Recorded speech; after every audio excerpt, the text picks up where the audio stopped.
aja ya pribadi. Mari awet sih. Soalnya.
Ya, 4 o'clock ya.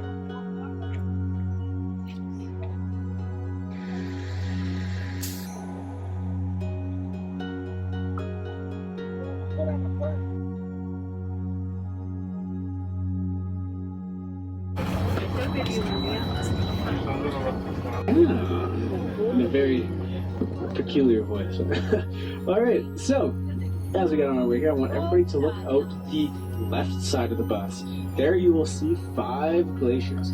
The first 3 immediately to our left are known as independent glaciers. They're called independent glaciers because they don't need no man. Ha ha ha ha. Oh yeah, it's that kind of day, you guys. Oh boy. It's only uphill from here, don't worry. So, yeah, independent glaciers. They're called independent glaciers because they're not connected to the Columbia Icefield. They haven't been for a very long time, and they undergo their own process of fernification. Fernification occurs, well, I should specify, fernification is the creation of glacial ice, and it occurs when 10 meters of snow fall consistently over 5 years. When that happens, the layers of snow stack up, sort of like lasagna, if you want to use that metaphor, and the layers at the very bottom are under such intense pressure and weight that all the air gets crushed out of them and eventually become glacial ice, which is a very dense, low, in the alpine region of the mountains. The alpine is the highest region, it's the coldest, it's the driest, it has the most solar radiation, and for those reasons, glaciers can stick around for a long time because it usually stays below 0. We are currently in the subalpine region of the mountains.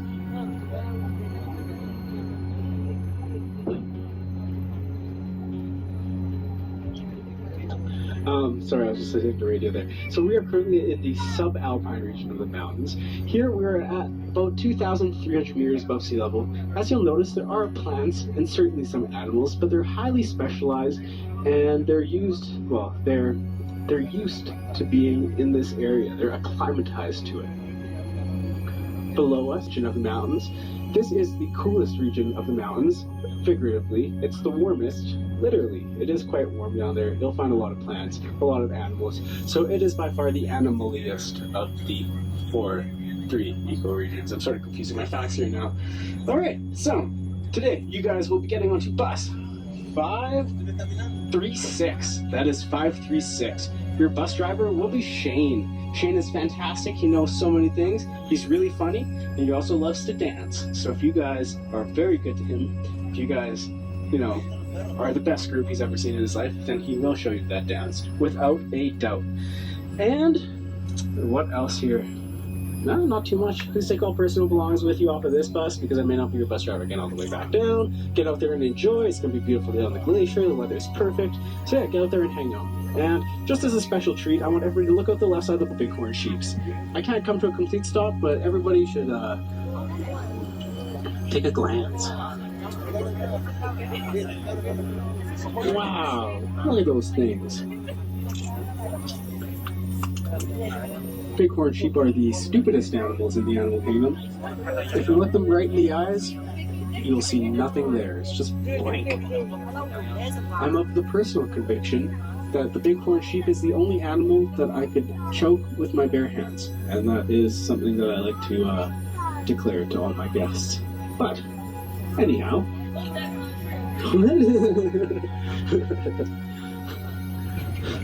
Yeah, it's not true. Let's go with that.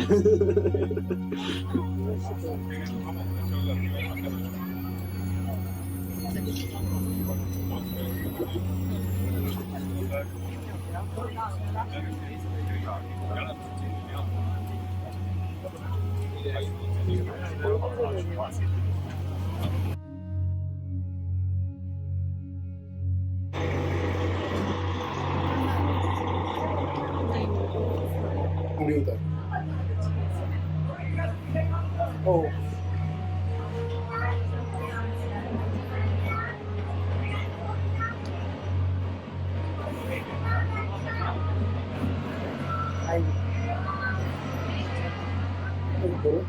In the middle, sorry, not the way, but in the middle. 2 roof hatches.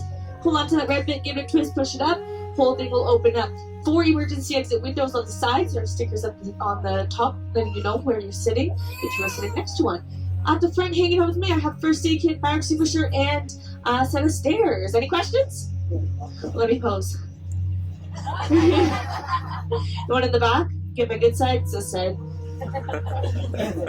Okay, any questions? Nope.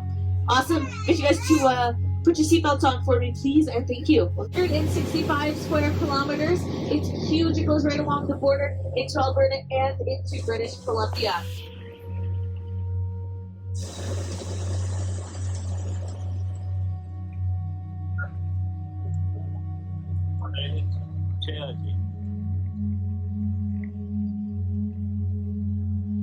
Now, I usually like to think of the ice field as like the palm of my hand. So when the palm of my hand, when my fingers move, the palm of my hand moves, but it doesn't move as much as my fingers do. So think of the fingers like the glaciers, and then the palm is the ice field. So the glaciers move around a whole ton.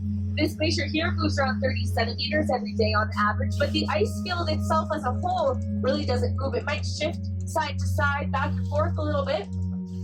But the only thing that's actively moving is the ice that it's making for its glacier. Now this glacier here gets fed about 15 meters of glacial ice every winter from the ice field. It's moving downwards towards the Discovery Center because it's getting pushed at the very top by this big wall of ice. And that wall of ice is where the ice field connects to the glacier.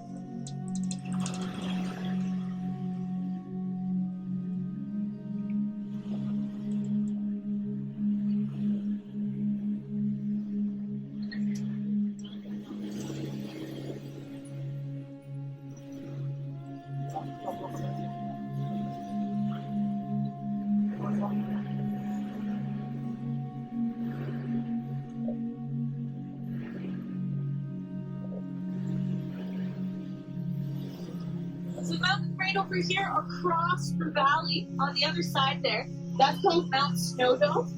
And Mount Snowdome is where Dome Glacier sits. So it's just in the middle of it. We're on the wrong side of the mountain to see that glacier. But you guys will be able to see it on your way up to the Skywalk. Are you guys all going to the Skywalk? Thumbs up if yes. Awesome. So on the left, you'll be able to see it when you guys are going up towards the Skywalk, which is just after my portion of the tour. Now, Mount Snowdome is also where the only triple continental divide in the entire world sits, which means that the water from that mountain is going into the Arctic, the Atlantic, and the Pacific Oceans. And now, we will traverse down the steepest commercially used non-paved road in North America, the lateral moraine, going down to a 32% grade today.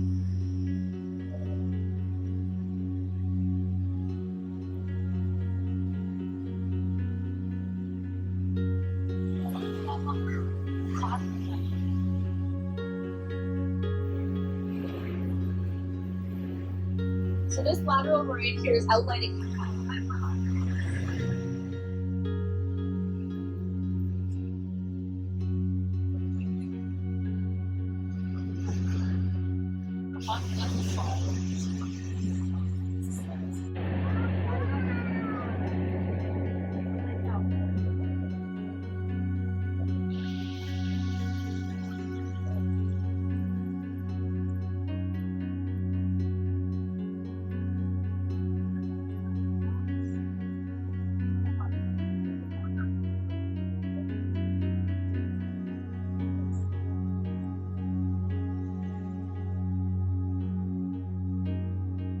guys down here doing walking around on the glacier, they're taking a guided ice tour. So they're walking with that guide in the yellow at the very front, who knows where to go so that they don't fall into crevasses.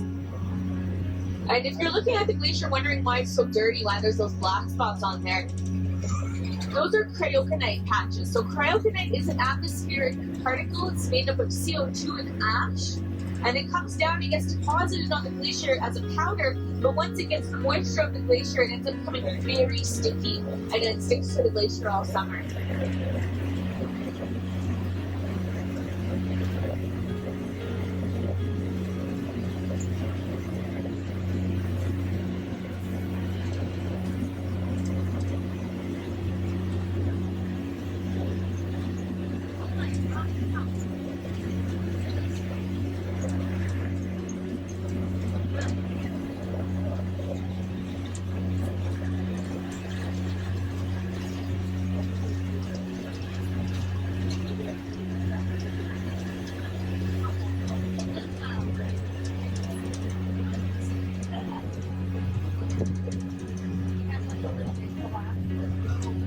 So one of the things that we do to keep dirt off of the glacier is we have this water here so we can rinse off our tires so that we don't add to any of the dust.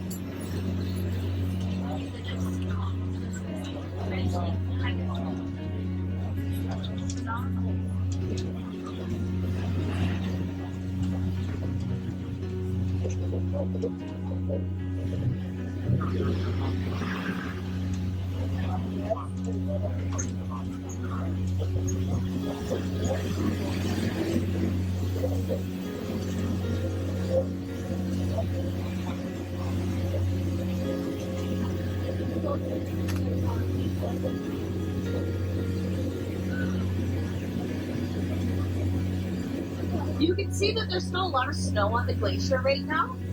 We will lose this snow in the next month or so. But the white that you're seeing, that is snow. The blue that you're seeing is the glacier.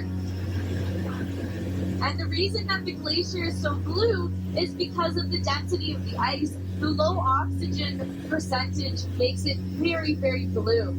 So that blue wavelength goes through, it hangs out, ricochets off of all of the ice particles that are sitting very close together, and then it comes back out into our eyes.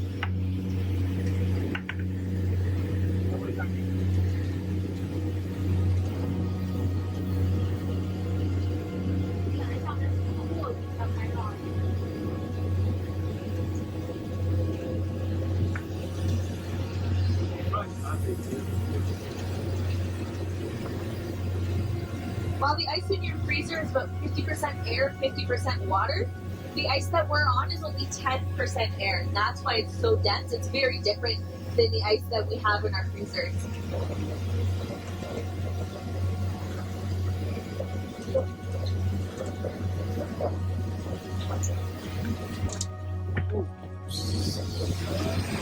Sorry, it's a bit bumpy. I'll do my best.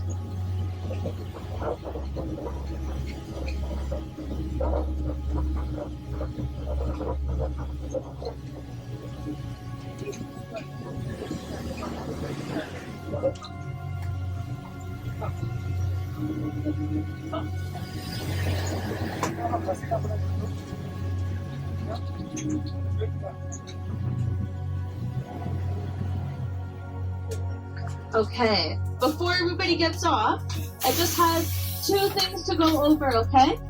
So now that we're on the glacier, I have two rules. Rule number one is please stay inside the area that we've created for you guys, okay? So it's everything here. We have red circular signs that say area boundary on them. Please don't go outside them because there are crevasses that we can't see, and I won't be able to help you if anything happens. I'm very good at driving buses, but that's about it. The rule number two, please don't walk anywhere behind there. So everything behind where that bus is a no-go zone, please and thank you. That also includes directly behind the buses for obvious reasons. Got big tires, big blind spots.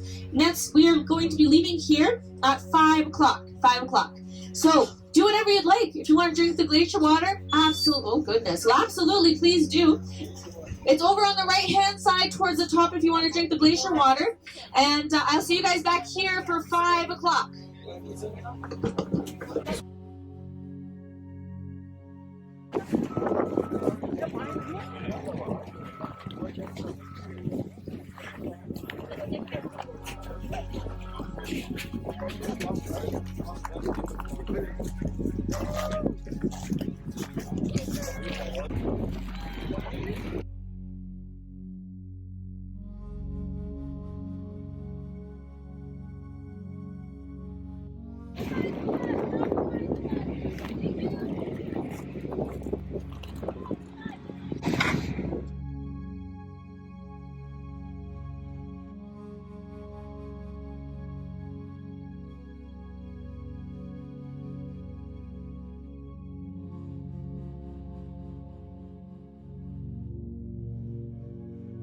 Yeah, it's been a long day. Yeah, if we on our way down here. Oh, all right. Big pile of dirt and rocks. Now there's some big piles of dirt and rocks to our left and some to our right. The ones to the right are a little bit more interesting. These are known as the terminal moraine of the glacier. The terminal moraine indicates where the glacier was at its terminus, or glacial maximum. Way back in the day, in 1843, when it was at its full size, it was 8 kilometers long. It came all the way to the other side of the highway here. Since then, it has been steadily receding 25 to 35 meters per year every year. However, in recent years, that rate has been accelerating. Can anybody tell me why it has been accelerating? Global warming. Now, what causes global warming, guys? Pollution, CO2, humans, that's wrong. It's all wrong. Do you guys want to know the real answer? Yeah? It's that we haven't been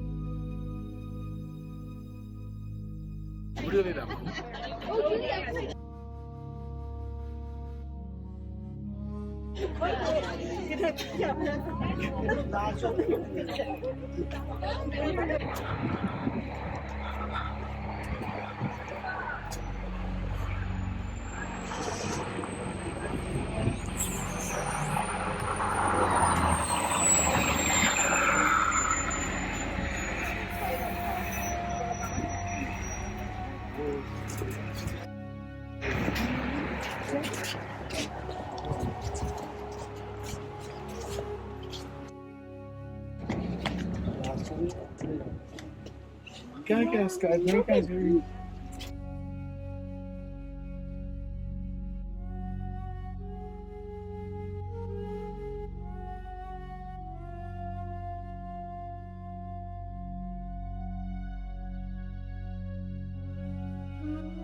¿Acá está conmigo? Sí, acá está contigo. Sí. Ya, muy bien. ¿Te acuerdas cómo subimos allá que tú me acompañaste? Ya no me dio miedo. Ahorita vamos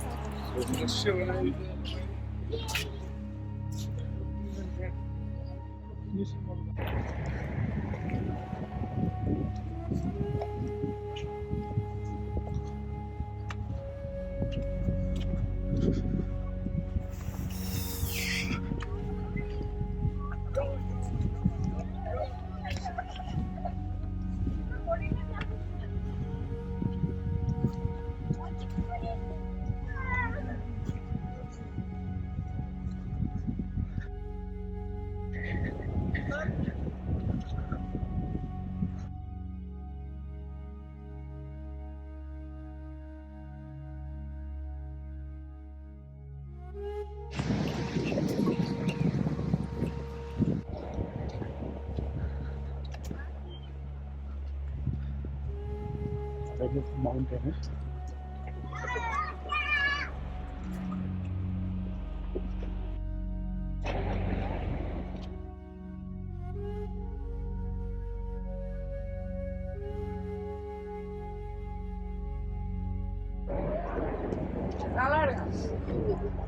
Hardik, Jaya.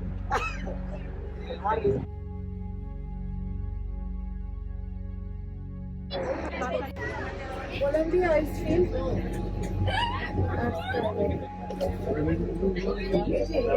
Glacier Skywalk at Columbia Icefield.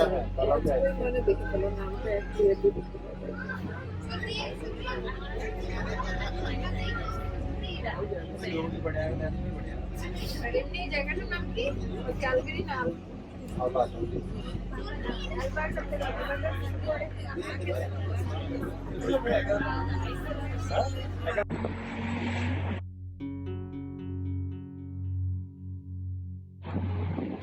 Okay.